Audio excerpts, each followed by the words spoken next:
সারা দেশে সন্ত্রাসীদের আইনের আওতায় আনতে যৌথ বাহিনীর সমন্বয়ে অপারেশন ডেভিল হান্ট পরিচালনার সিদ্ধান্ত নিয়েছে সরকার।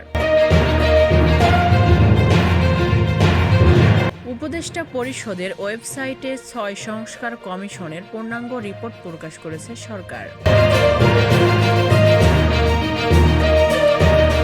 জুলাই বিপ্লবে গুলিবিদ্ধ রবিউল হোসেন পলাশকে চিকিৎসার জন্য থাইল্যান্ডে পাঠানো হয়েছে। গাজীপুরে মোজাম্মেল হকের বাড়িতে ছাত্র জনতার ওপর হামলার প্রতিবাদে বৈষম্য বিরোধী ছাত্র আন্দোলনের বিক্ষোভ।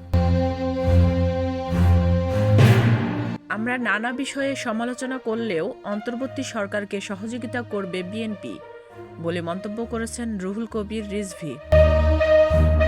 গাজীপুরে শিক্ষার্থীদের ওপর হামলার ঘটনায় যারা জড়িত তাদের সর্বোচ্চ বিচারের আওতায় আনা হবে বলে জানিয়েছেন স্বরাষ্ট্র উপদেষ্টা। গাজীপুরে বৈষম্য বিরোধী ছাত্র আন্দোলনের শিক্ষার্থীদের ওপর হামলার ঘটনায় ১৬ জন গ্রেপ্তার।